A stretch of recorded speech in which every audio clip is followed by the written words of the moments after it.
पोथी पढ़ नहीं, पोती। ये दोहा तो बोलते ही नहीं बन रहा है, इसे याद कैसे करूं मैं? रागिनी, याद करने के लिए इसे समझना जरूरी है। जब समझोगी तब सरल भी लगेगा। साईं, आप ही इसका मतलब समझाइए ना। पोथी पढ़ी पढ़ी जगमुआ, पंडित भया न कोई, ढाई आखिर प्रेम का पढ़े जो पंडित होए। इसका अर्थ बहुत ही सरल है, थोड़ी देर में समझाता हूं। सुनिए, आप ही साईं है ना? ओहो, मैं आपसे ही मिलने आया हूँ साईं। अंदर आए, बैठ के बात करते हैं। साईं, दोहा आप समझाने वाले थे ना? देखते रहना, समझ जाओगे। आइए जी।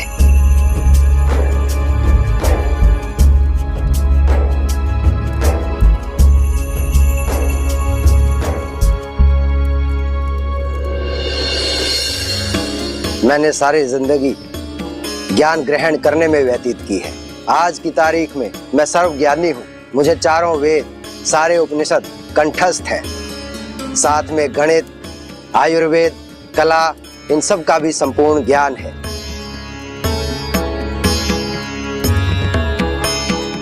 शास्त्रार्थ में बड़े बड़े विद्वानों को परास्त भी किया है मैंने, लेकिन उसके बाद भी मन में एक अशांति सी रहती है। जीवन में कुछ अधूरा सा लगता है। ऐसा क्यों साईं? पंडित जी, आप अकेले आए हैं? किसी परिजन या मित्र को साथ नहीं लाए?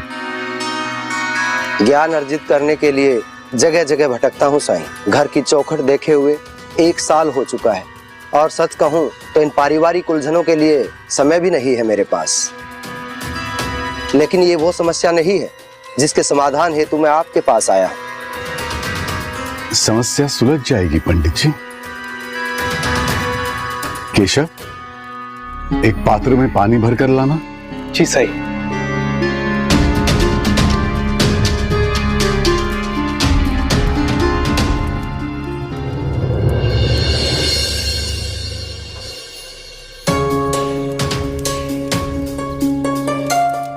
पंडित जी, वो सटका उठाकर ले आएंगे यहां?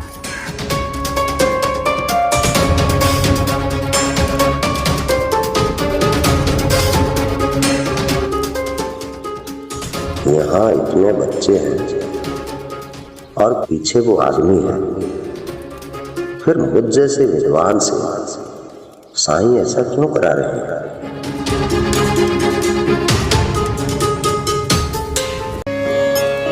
आओ विष्णु, थोड़ी देर बैठो, फिर तुमसे बात करता हूं। जी साईं।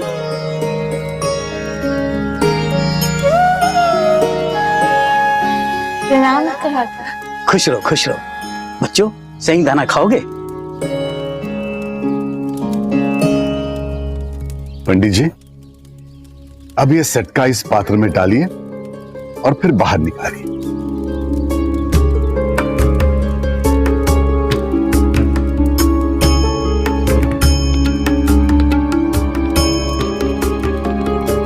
ऐसे नहीं पंडित जी, सटके के साथ पूरा पानी बाहर आना चाहिए। एक बार फिर से डुबोइए। लेकिन साईं, ये कैसे संभव है? एक बार कोशिश तो कीजिए।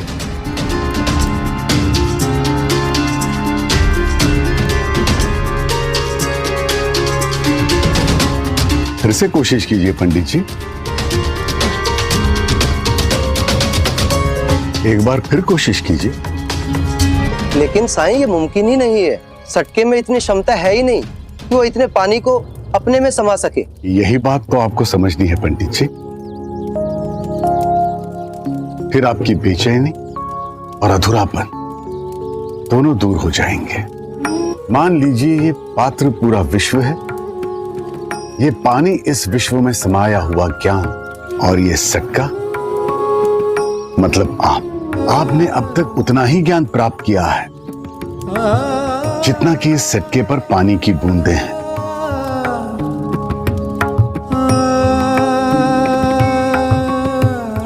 फिर भी आपको लग रहा है कि आपने दुनिया का सारा ज्ञान अर्जित कर लिया है।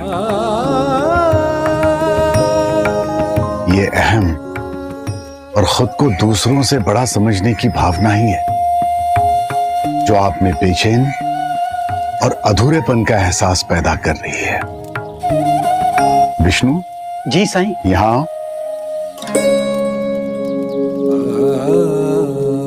बैठो। जी।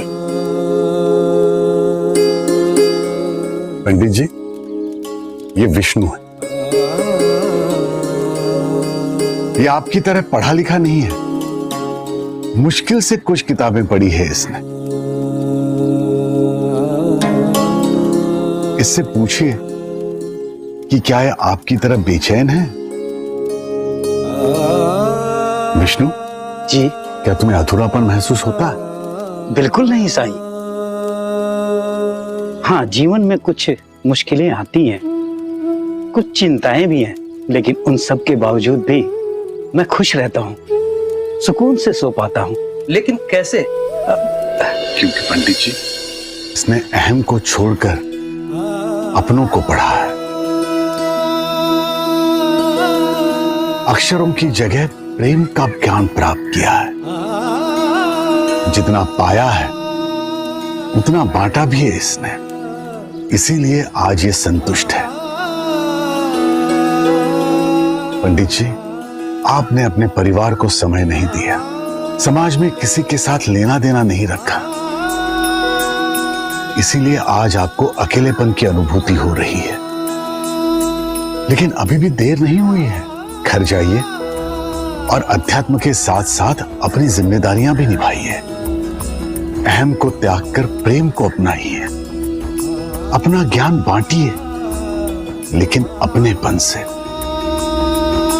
राम जी आपकी सारी चिंताएं दूर कर देंगे।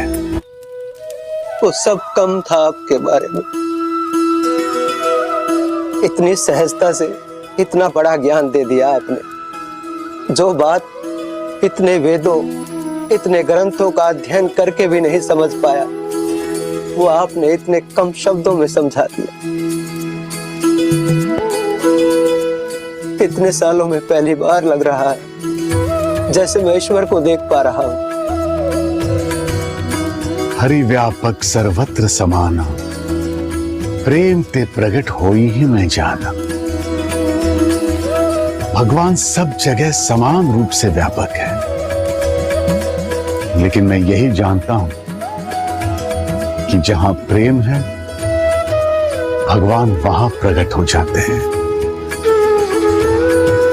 पंडित जी, आप में प्रेम भाव जागा और भगवान ने दर्शन दे दिए। मैं सब समझ गया साईं। आपका बहुत बहुत धन्यवाद साईं। राम जी भला करें।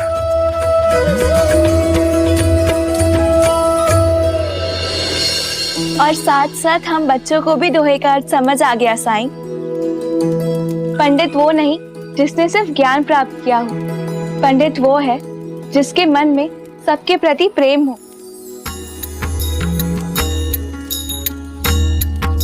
जिसने सच्चा ज्ञान पाया हो, वही सबसे सच्चा प्रेम भी कर सकता है,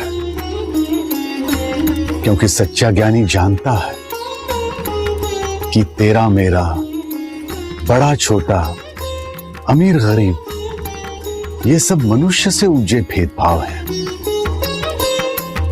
असली ज्ञानी जानता है कि सब एक है, सब एक समान है, क्योंकि सब उस परमात्मा के अंश हैं।